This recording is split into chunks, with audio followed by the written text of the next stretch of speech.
Olá, muito boa noite. Sejam todos bem-vindos ao nosso grande debate comigo, Basília Rodrigues, e com os nossos comentaristas José Eduardo Cardoso e Caio Coppola. Muito boa noite, senhores. Olha, os ministros do Supremo Tribunal Federal avaliam que o pacote de medidas que restringem os poderes da Corte e é inconstitucional pode ser derrubado.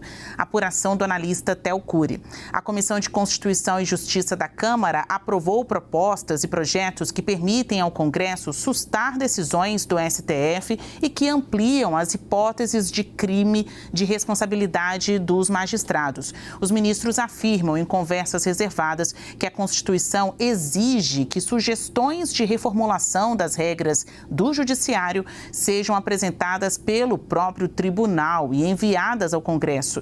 O vício de origem, como é chamado, impediria que mudanças nas atividades dos magistrados sejam propostas diretamente pelos deputados e senadores.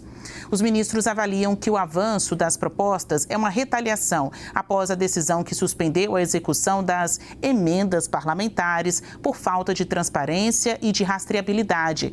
Essa proposta, considerada mais grave pelos ministros, é a que permite a suspensão de decisões dos magistrados. A percepção é de que a iniciativa esbarra em uma cláusula pétrea, a da separação dos poderes, e em caso de judicialização, possivelmente não passaria pelo crivo da Corte. A gente começa o debate hoje pelo Caio Coppola, perguntando: limitar decisões do STF fere a separação dos poderes? Olá, Basília. Olá, doutor Zé Eduardo. Saudações à nossa audiência. O ministro Luiz Roberto Barroso, atual presidente do Supremo Tribunal Federal, reagiu a esse chamado pacote anti-STF, oferecendo o seguinte conselho ao Congresso e à sociedade, aspas: não se mexe em instituições que estão funcionando e cumprindo bem a sua missão, fecha aspas. Contudo, a percepção do ilustre magistrado, infelizmente, destoa da opinião consensual da imprensa tradicional. A Folha de São Paulo, por exemplo, se refere a um dos ministros do STF como grande censor e publicou o seguinte editorial: censura tem de acabar. Impedir alguém de se expressar nas redes sociais viola a Constituição. Puna-se o que for dito, após devido processo legal. Fecha aspas. Argumentam aqui os nossos colegas da Folha. Um ministro do STF com decisões solitárias em inquéritos anômalos, ou seja, irregulares, conduzidos pelo próprio magistrado e não pelo Ministério Público, o órgão competente, reinstituiu a censura prévia no Brasil. Ordens secretas proíbem cidadãos de se expressarem em redes sociais. As contas nas plataformas se apagam sem o exercício do contraditório nem razão conhecida. Nesse mesmo sentido, vão também as manchetes de editoriais do jornal O Estado de São Paulo. 14 de abril de 2024. A legítima crítica ao Supremo. O STF vê extremistas por toda parte, mas nem sempre a crítica é golpismo. Quem tem minado a legitimidade do Supremo é o próprio Supremo, quando atropela sua própria jurisprudência, atua de modo claramente político, colabora para a insegurança jurídica e imiscui-se, intromete-se em questões próprias do Legislativo. 27 de junho de 2024. STF, de novo, usurpa papel do Congresso. Em vez de avaliar a constitucionalidade da lei, STF resolve se ocupar de atribuições próprias dos canais de legítima expressão da vontade popular. Ou seja, o Judiciário está desempenhando indevidamente o papel dos representantes eleitos pelo povo. 31 de agosto de 2024, a escalada autoritária do Supremo. Suspensão do X é a culminação de um inquérito eivado, repleto de truculência. Se quer mesmo defender a democracia, a STF deveria reconsiderar esses processos típicos de um estado de exceção. E aí, finalmente, 1º de setembro de 2024, Supremo Censor Federal. STF arremata pacote de arbitrariedades com censura a veículo de imprensa. Bom, como fica muito claro, há meses a grande imprensa denuncia que certas decisões do Supremo promovem a censura prévia, usurpam a competência legislativa do Congresso, desrespeitam a própria jurisprudência do tribunal e violam o devido processo legal. Portanto, o ministro Barroso parece estar isolado na sua crença de que o STF cumpre bem a sua missão. Se a Folha, o Estadão e tantos outros veículos de mídia estiverem certos, é imperativo, é urgente que o Congresso reaja, no sentido de impedir que novas decisões do Supremo ataquem a Constituição e atropelem a separação dos poderes. Essa ideia está contida na própria Carta Magna em dispositivos como o artigo 49, inciso 11, aspas, é da competência exclusiva do Congresso Nacional zelar pela preservação da sua competência legislativa em face de atribuição normativa de outros poderes. E só para fechar, Basília, da mesma forma, é o Congresso que tem a prerrogativa de emendar a Constituição, de decidir sobre a organização judiciária e até mesmo sobre a remuneração dos magistrados. Portanto, a tese de que mudanças estruturais, que mudanças procedimentais no STF só podem ser discutidas por iniciativa do próprio judiciário é uma fantasia autoritária. E o fato dos ministros, de alguns ministros, defenderem essa posição por si só já é um sintoma de que o Congresso precisa agir. Congresso e Supremo Tribunal Federal vivem reclamando de invasão de campo, né? Deputados, senadores dizem que os ministros usurpam das suas funções e vice-versa, né? Muitas vezes você tem magistrados dizendo, olha, o Congresso está querendo deliberar para além do que a própria Constituição diz. Então, Cardoso, minha pergunta é a mesma para você. Limitar as decisões do STF fere a separação dos poderes? Olá, Basília. Olá, Caio. Eu tenho que separar um pouquinho as discussões. Eu posso discutir cada decisão do STF, dizendo se eu concordo ou discordo. Isso é uma discussão para cada caso. Outra coisa são mudanças constitucionais que estabelecem novas regras do jogo em relação à atuação jurisdicional. A primeira eu não vou discutir agora, porque o tempo não me permite. A segunda eu vou discutir. Nós temos que ler a Constituição com todo cuidado. Por exemplo, o Caio mencionou um dispositivo constitucional do artigo 49, que cabe ao Congresso Nacional fixar os vencimentos, os salários, ou melhor, os subsídios dos magistrados. Perfeito. Mas ele esqueceu de ler um outro artigo que fala que a iniciativa desta lei é do poder respectivo. Então, nós temos que ler a Constituição toda, não pegar o artigo que nos interessa. A Constituição é clara quando diz: é por lei que se aprovam subsídios, mas a iniciativa desta lei é do Judiciário, como também, respectivamente, do Legislativo. O Legislativo é o único poder que pode, por resolução, criar cargos, mas a iniciativa da lei que vai fixar os subsídios é do Legislativo. Vamos ler a Constituição como um todo e não isolar um artigo para termos uma visão equivocada daquilo que o texto diz. Bem, se olharmos harmonicamente o texto constitucional, o artigo 2º está perfeitamente afirmando o princípio da separação de poderes. E quando fala de emenda constitucional, no artigo 64, a Constituição Federal diz que certos princípios são cláusula pétrea. O que é cláusula pétrea? É aquilo que não pode ser modificado por emenda constitucional. Um dos princípios que está colocado como cláusula pétrea é o princípio da separação de poderes. Ou seja, eu não posso ter uma emenda constitucional que, de alguma forma, tenda a modificar o registro constitucional originário da atuação dos poderes.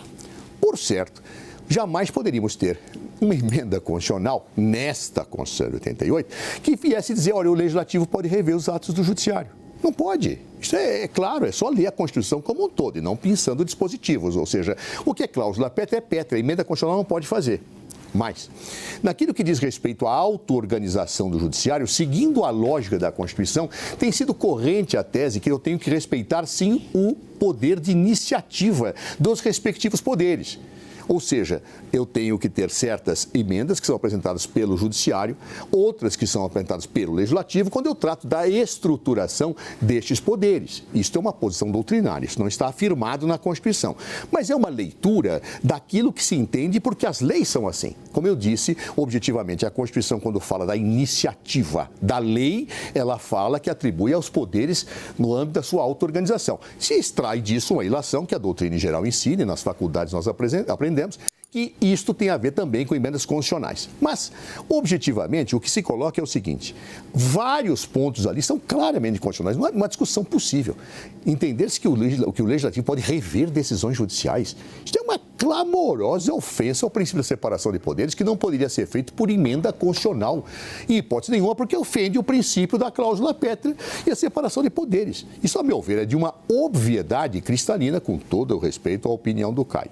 Ou seja, nós temos que ler a Constituição dentro dos seus princípios, dentro das suas regras, e não destacar aquilo que nos interessa ler. E ler a Constituição significa, bem, o que pode ser feito ou o que não pode ser feito, a quem compete a iniciativa, a quem não compete em cada caso. Claro, isso enquanto valer a Constituição Federal de 1988, e basta olharmos qualquer livro de direito constitucional que isso estará lá afirmado. Óbvio, há pessoas que defendem o pisotear da Constituição de 88, há pessoas que defendiam até um golpe de Estado no dia 8 de janeiro de 2023. Para essas, a Constituição não deve valer. Para quem defende o Estado de Direito e defende a Constituição, isso tem que ser lido com cuidado. Ou seja, este pacote, na maior parte daquilo que eu vi dos dispositivos, é absolutamente inconstitucional. Fere cláusulas pétreas, fere o poder de iniciativa de acordo com a visão doutrinária e jurisprudencial pacificada no país. Vocês acham que o governo tem que assumir posição nesse campo, né? Tomar uma posição nessa disputa entre legislativo e judiciário? Começo perguntando para o Coppola. Olha, desde que veio à luz a denúncia da Transparência Internacional de que nós vivemos sob a égide de um judiciário de coalizão, mostrando que, infelizmente, os nossos tribunais apresentam um viés aí mais simpático às causas do interesse do governo de turno, está muito claro que certamente o governo estará alinhado com o STF mais forte, até porque acaba sendo um mecanismo para judicializar posições históricas da direita brasileira, como, por exemplo, o abolicionismo penal, saída de presos, a promoção, né, dos avanços sobre o direito à vida, né, do nascituro, então nos casos de aborto, também a legalização de drogas, a despenalização, desencarceramento em massa, todas essas posições que têm muita convicção no espectro da esquerda. Agora vejam que interessante a sempre brilhante argumentação do meu estimado debatedor, que menciona um dispositivo expresso na lei constitucional, tratando de um argumento lateral aqui da minha exposição, falando, olha, está aqui na Constituição que a iniciativa, nesse caso, é do Poder Judiciário. Contudo, ele mesmo afirma, não está afirmado na Constituição que o poder de iniciativa, para todos os casos da organização judiciária, cabe ao Poder Judiciário. Ou seja, se em alguns casos isso está expresso, em outros não, há uma razão de ser para isso. Se o espírito da Constituição mostra que o Legislativo tem sim como atribuição determinar vencimentos dos magistrados, podendo inclusive dosá-los. Se ele também pode determinar a organização judiciária. E se, como eu li aqui o artigo 49, inciso 11, Zé, eu não sei qual que é a sua interpretação ou a interpretação da doutrina para isso. É da competência exclusiva do Congresso Nacional zelar pela preservação da sua competência legislativa. E vamos lembrar que quem está tendendo a abolir a separação dos poderes é o Supremo Tribunal Federal por meio de decisões que invadem a competência de outros poderes. Essa é a minha opinião? Não. São os fatos conforme os editoriais de todos os grandes periódicos do país. Eu li aqui quase uma dezena de manchetes dos dois maiores, os dois mais prestigiados, os dois mais tradicionais. E eles estão, pelo menos nessa seara, do meu lado da argumentação, falando o seguinte, olha, o STF está se imiscuindo, né? Ele está interferindo de forma indevida em outros poderes. O Congresso está reagindo a isso, mantendo a última palavra com o Supremo Tribunal Federal. Portanto, essas propostas de emenda à Constituição, essa proposta de legislação, ela reafirma a separação dos poderes. Ela não tende a aboli-la, pelo contrário, diz o seguinte, quando houver uma decisão divergente, flagrantemente inconstitucional, no sentido de atacar a separação dos poderes, de invadir uma prerrogativa do Congresso, volta essa decisão para o STF, para que ele forme uma maioria de 4/5. Se ele não formar a maioria de 4/5, o Congresso tem 2 anos para legislar sobre a matéria, sob pena de valer a decisão anterior do STF. Portanto, a última palavra sempre fica com a Justiça. separação dos poderes permanece como um valor reafirmado por essa inovação. E, por outro lado, né, com todos os outros dispositivos que foram lidos aqui no enunciado, tenta-se coibir uma concentração de poder que está causando enormes prejuízos, inclusive prejuízos reputacionais internacionais ao nosso país por essa ingerência indevida do STF nos demais poderes. Ou seja, é um assunto que interessa a todo mundo e a todos os poderes. Então, Cardoso, o Poder Executivo, o governo, deve tomar uma posição na sua avaliação. Neste caso, fica do lado do Legislativo ou fica do lado do Judiciário? Veja, Brasília, antes de mais nada, eu gostaria muito que essa posição fosse minha, tá? Que eu aqui expressei, mas não é minha. Está em todos os livros de direito constitucional. Até pediria que o Caio, se conhecesse algum que não dissesse o que eu disse aqui, me mandasse, porque então todos nós que damos aulas de direito constitucional estamos errados, né? Porque apenas explicando ao nosso telespectador, à nossa telespectadora, a iniciativa das leis compete ao poder respectivo, tendo em vista o princípio da auto-organização. Está expresso na Constituição, expresso. O único poder que não tinha essa possibilidade, ou que não sofria essa situação em relação ao Executivo, etc., era o Legislativo, porque o Legislativo podia criar cargos e fixar vencimentos ele próprio. Mas a emenda constitucional número 19 de 98 alterou isso, dizendo, olha, o Legislativo pode criar cargos por resolução, mas ele tem que mandar projeto de lei, tá certo? Para que o próprio Legislativo aprove. Por quê? Porque a lei é sancionada pelo Executivo. Então, isso está expresso na Constituição, não é interpretação, é expresso e discutível, está em qualquer livro de direito constitucional. O que eu disse é que, como essa distribuição da auto-organização se dá no plano das leis, constrói-se a posição doutrinária e até jurisprudencial. Claro, eu posso citar várias decisões, inclusive tribunais estaduais que falam isso, que a iniciativa em relação aos poderes, no que tange a emendas constitucionais, diz respeito aos respectivos poderes. Então, é isso que está sendo colocado neste aspecto. Em relação a outros aspectos, eu não posso entender que o Legislativo possa revisar a decisão do Judiciário. Isto é uma aberração. Isto é algo absolutamente ofensivo no texto da Constituição 88 e eu desconheço algum jurista que vá defender isso. Eu ficaria espantado se alguém defendesse isso, sinceramente falando. Porque o que existe na Constituição é a possibilidade do Legislativo sustar atos do Executivo do poder regulamentar. Dirá o Caio, mas isso não é uma ofensa à separação de poderes? Digo não, porque isso está no texto original da Constituição. E o texto original da Constituição já colocava essa prerrogativa. Colocar agora um outro poder podendo rever atos de outro é uma ofensa ao princípio da separação de poderes. Evidente, claro, indiscutível, óbvio. Então, é clamorosamente inconstitucional esta ideia, segundo me parece. Mais ainda, o Judiciário não cria emendas constitucionais. Então, ele não está ferindo cláusula pétrea, né? A cláusula pétrea é uma regra na Constituição que diz, olha, isso aqui não pode ser alterado por emenda constitucional. Quem pode criar a emenda constitucional é o Legislativo. O Executivo nem sanciona a emenda constitucional. É o Legislativo quem aprova por o quórum que a Constituição dá. Então, a regra que fala tendente a abolir, que é cláusula pétrea, a separação de poderes, é dirigida à emenda constitucional, que é aprovada pelo Legislativo. O Judiciário pode apresentar como poder de iniciativa esta emenda, mas não aprovar. Claro? Então, isso é de uma clareza absoluta e eu peço até, se eu estiver falando alguma heresia, que, por gentileza, me encaminhe, Caio, os livros que dizem o oposto. Nunca os conheci nem os li. Pode ser deficiência minha. No mais, o governo pode dialogar com a sua base.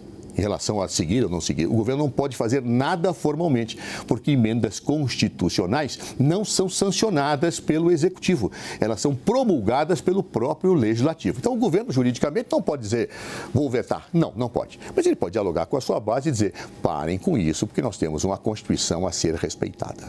Essa proposta, especificamente, ela passou lá na Comissão de Constituição e Justiça, mas ainda tem debate, votação no plenário da Câmara, ainda tem que passar também pelo Senado Federal, essa específica, né? Que a gente fala desse pacotaço anti-STF, tem várias propostas.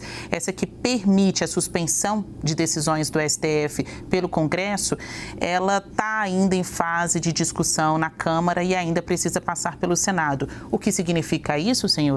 Que o assunto, uma hora, vai voltar aqui ao nosso grande debate.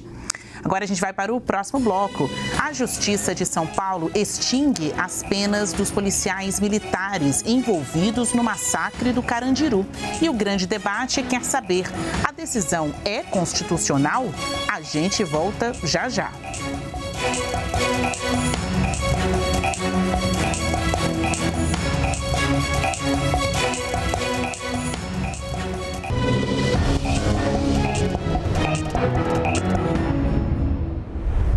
Olha, a gente tem um tema agora super polêmico. A Justiça de São Paulo extinguiu as penas de todos os policiais militares envolvidos no massacre do Carandiru.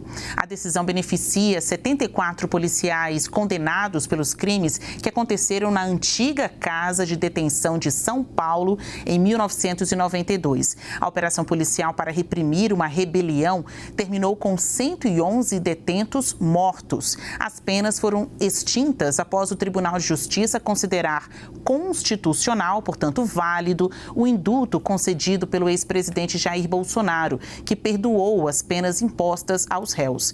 O Ministério Público de São Paulo recorreu desta decisão. O caso, que marcou a história do sistema prisional brasileiro, resultou na condenação dos policiais militares em júri popular, com penas que variam de 48 a 632 anos de prisão. Até hoje, ninguém foi responsabilizado.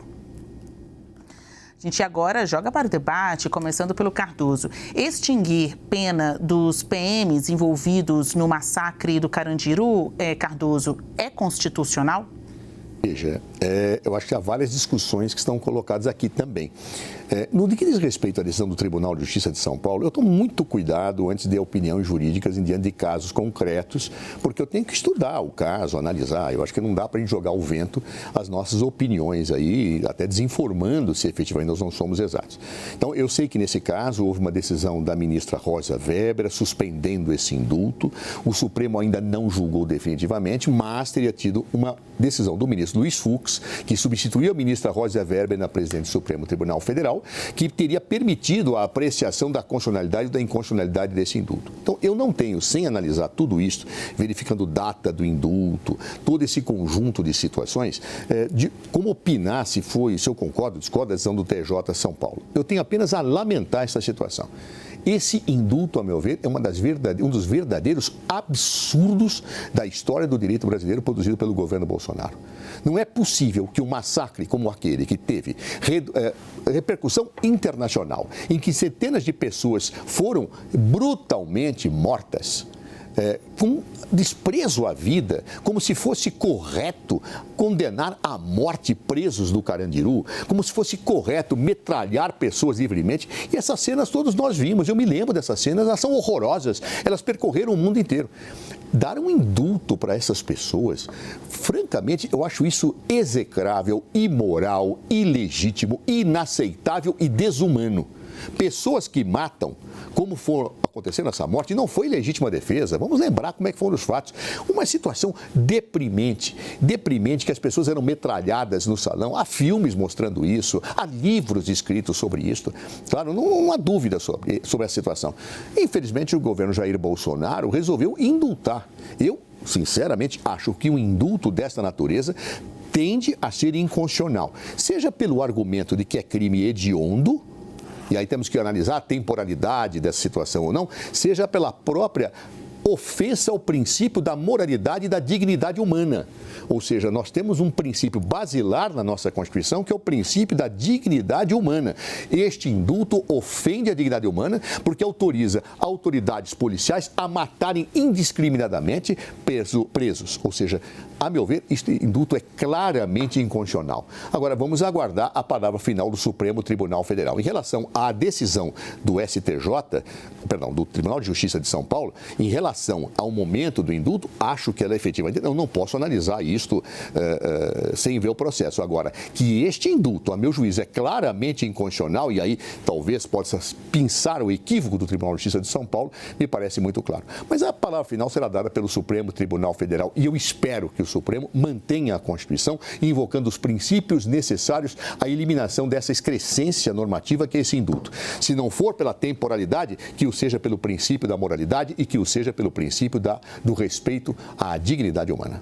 Os assuntos vão e vêm, né? A gente está falando aí de um decreto, um indulto presidencial de 2022, ainda do ex-presidente Jair Bolsonaro, que prevê, então, o perdão da pena para condenados, ainda que provisoriamente, para pessoas que integram órgãos da segurança pública e tenham sido condenadas por fato praticado há mais de 30 anos no exercício da sua função ou em decorrência dela. É com base nisso que os envolvidos no massacre do Carandiru estão sendo perdoados. A ministra Rosa Weber concedeu uma liminar derrubando este ponto do indulto, mas a Corte do STF ainda não decidiu. Então, Coppola, o caso está aí gerando efeitos, né? Mesmo com essa dúvida se é constitucional ou não. A minha pergunta para você, o perdão dessas penas é constitucional? Olha, preliminarmente, vou deixar bem claro aqui no debate, isso é obviamente um denominador comum entre mim e o doutor Zé Eduardo, ninguém razoável pode coadunar com abuso de autoridade, ainda mais de autoridade policial. Isso posto também, só fazer uma nota lateral, à época do cometimento desses crimes, eles não eram classificados como crimes hediondos. Isso é importante até para que haja um enquadramento, né, nas especificações do referido indulto. O Drauzio Varela, já que o Dr. Zé Eduardo citou aí filmes e livros, né, o autor best-seller do Estação Carandiru, ele escreveu o seguinte: somente 3 pessoas sabem exatamente o que aconteceu lá. A polícia, os presos e Deus. Eu ouvi os presos. Fecha aspas. Olha, esse é um reconhecimento raro e intelectualmente honesto de um viés ao narrar os fatos. E talvez esse viés tenha contaminado algumas das autoridades envolvidas na apuração do caso. Por quê? Eu queria fazer algumas observações. A primeira, aqui busca-se a aplicação da lei penal e de uma lei penal rigorosa, né, no caso de um homicídio qualificado, sem a individualização da conduta criminosa. Isso é uma questão jurídica relevante. Então, para ficar num caso análogo de menor potencial ofensivo, as manifestações, né, e a depredação de patrimônio público no 8 de janeiro era um crime multitudinário, um crime de multidões, em que, no caso, o ministro Alexandre de Moraes não achou necessário individualizar a conduta, inclusive condenou pessoas, havendo testemunho de que essas pessoas não participaram dos atos mais agressivos. Mas, como ele disse, a turba criminosa destruiu o patrimônio do Supremo Tribunal Federal, então isso tornaria o crime um crime coletivo. No caso do Carandiru, o que se pretende é exatamente isso, é punir aqueles policiais sem que haja individualização da conduta. E isso é um motivo de preocupação. E aí, segundo, já vi que estouramos aqui no tempo, uma outra observação, a gente tem que nos perguntar se o Instituto do Indulto é um poder que nós desejamos que o líder do Executivo tenha, porque de certa forma ele se coloca aí acima da lei e ele revê, né, sanções cominadas pelo Poder Judiciário.